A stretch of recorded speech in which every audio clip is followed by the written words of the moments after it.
네, 7월 4일 금요일 이사야 41장 21절에서 29절 말씀입니다. 나 여호와가 말하노니 너희 우상들은 소송하라. 야곱의 왕이 말하노니 너희는 확실한 증거를 보이라. 장차 당할 일을 우리에게 진술하라. 또 이전 일이 어떠한 것도 알게 하라. 우리가 마음에 두고 그 결말을 알아보리라. 혹 앞으로 올 일을 듣게 하며 뒤에 올 일을 알게 하라. 그리하면 너희가 신들인 줄 우리가 알리라. 또 복을 내리든지 재난을 내리든지 하라. 우리가 함께 보고 놀라리라. 보라, 너희는 아무것도 아니며 너희는 허망하며 너희를 택한 자는 가증하니라. 내가 한 사람이 이렇게 북방에서 오게 하며 내 이름을 부르는 자를 해돋는 곳에서 오게 하였나니 그가 이르러 고관들을 석회같이 토기장이가 진흙을 밟음같이 하리니 누가 처음부터 이를 알게 하여 우리가 알았느냐? 누가 이전부터 알게 하여 우리가 옳다고 말하게 하였느냐? 알게 하는 자도 없고 들려주는 자도 없고 너희 말을 듣는 자도 없도다. 내가 비로소 시온에게 너희는 이제 그들을 보라 하였노라. 내가 기쁜 소식을 전할 자를 예루살렘에 주리라. 내가 본즉 한 사람도 없으며 내가 물어도 그들 가운데 한 말도 대답할 좋은 자가 없도다. 보라, 그들은 다 헛되며 그들의 행사는 허무하며 그들이 부어받는 우상들은 바람이요 공한 것뿐이니라. 아멘. 하나님께서는 우상들에게 법정 변론을 요구하시며 그들의 무능함을 드러내시는 장면입니다. 하나님은 우상들에게 미래를 예언하거나 과거의 일들을 설명해 보라고 도전하시지만 그것들은 아무것도 할 수 없음을 보여주십니다. 반면 하나님께서는 북방에서 한 사람을 일으켜 세워주실 것을 미리 예언하시며 오직 참 하나님만이 역사를 주관하시고 또한 미래를 주관하신다는 것을 증명하십니다. 우상들은 결국 바람과 같이 허무한 존재들일 뿐이며 오직 하나님만이 참된 하나님이심을, 신이심을 우리에게 선포하고 있습니다. 말씀을 좀 더 깊게 살펴보겠습니다. 먼저 말씀은 하나님의 도전과 우상의 무능함에 대해서 이야기하고 있습니다. 하나님께서 우상들에게 법정 변론을 요구하셨다라고 말씀을 드렸죠. 소송을 일으켜보라라고 하십니다. 우상들에게 미래의 일을 예언하거나 과거의 일을 설명해보라고 하시지만 그것들은 아무런 대답을 할 수가 없었습니다. 22에서 23절에서 하나님 우상들에게 장차 당할 일을 진수하라. 어떤 일이 어떠한 것도 알게 하라. 뒤에 올 일을 알려주라고 연속적으로 요구하시지만 우상들은 아무것도 대답하지 못합니다. 그래서 하나님께서는 너희는 아무것도 아니고 너희 일은 허무하며 그들이 부어 만든 우상은 바람이요 허무한 것뿐이다 라고 단호하게 선언하십니다. 그리고 특히 우상을 택하는 자들까지도 가증하다라고 말씀하시는 것이죠. 또한 말씀에서 무엇을 볼 수 있습니까? 우리 하나님의 주권과 그분의 구원의 계획을 볼 수가 있습니다. 25절에서 하나님은 한 사람이 이렇게 북방에서 오게 하며 내 이름을 부르는 자를 해돋는 곳에서 오게 하였다라고 선언하십니다. 이는 고레스 왕을 통한 구원과 그리고 예수님을 통한 진정한 구원의 계획을 우리에게 예언하신 것입니다. 예언하다기보다는 예비하셨다라고 보는 것이 더 맞겠죠.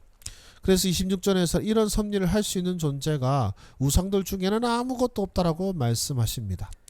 그래서 하나님께서는 이 기쁜 소식을 전할 자를 주셨다라고 하시면서 절망 속에서도 희망의 메시지를 주시는 이 하나님의 은혜를 우리에게 알려주십니다.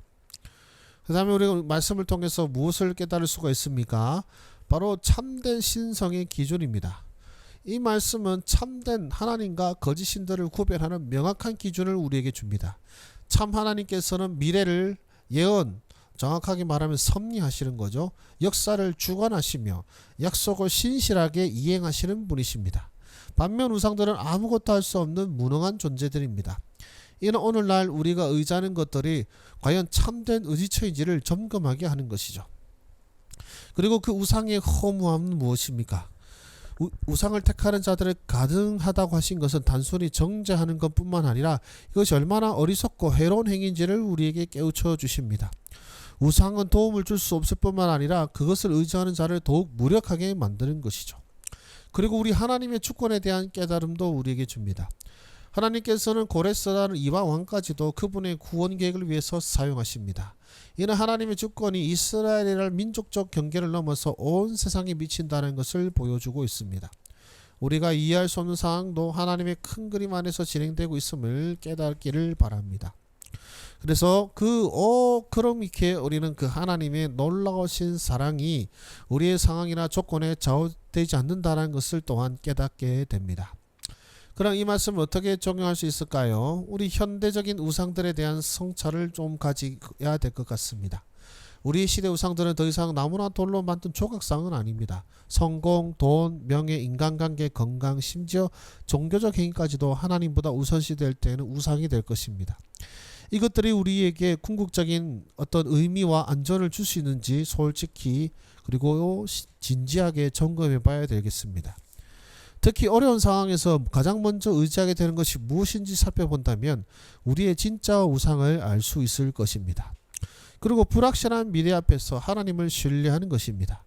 급변하는 세상 속에서 미래에 대한 불안감이 클 때에 바로 하나님이야말로 역사의 끝을 주관하시는 분이시고 섭리하시는 분이시며 우리의 미래를 또한 우리의 일들을 이미 다스리고 계시는 분이심을 알아야 할 것입니다. 따라서 인간의 예측이나 계획에만 의존하지 말고 하나님의 주권을 인정하고 그분께 우리의 삶을 맡겨드려야 하겠습니다.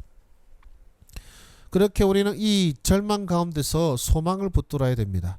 현재 어려운 상황이 하나님의 구원 계획의 끝이 아님을 믿어야 할 것이며 하나님은 절망적인 상황에서도 기쁜 소식을 주시는 분이시며 우리가 상상할 수 없는 방법으로 역사할 수 있는 분이심을 우리가 믿어야 하겠습니다. 기도하겠습니다. 전능하신 하나님 아버지, 오늘 말씀을 통해 오직 하나님만이 참된 하나님이시며 역사의 주관자이심을 깨닫게 하시니 감사합니다. 저희 우상들을 고백합니다. 때로는 성공을, 때로는 물질을, 때로는 인간관계를, 아버지보다 더 의지했던 어리석음을 용서하여 주시옵소서. 이런 것들이 결국 바람이요 허무한 것임을 깨닫게 하시고 오직 아버지만을 의지하는, 하나님만을 의지하는 믿음을 주시옵소서.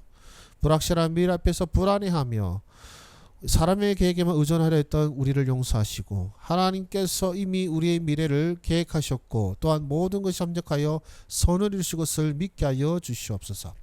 그래서 염려 대신 신뢰로, 두려움 대신 소망으로 살아가게 하여 주시옵소서. 이 시대 사람들에게 참된 하나님을 알려주는 기쁜 소식을 전할 자로서 우리를 사용하여 주시고 우상 숭배로 인해 허무함 속에서 살아가는 이들에게 하나님만에서 찾을 수 있는 진정한 삶의 의미와 소망을 나누게 하여 주시옵소서.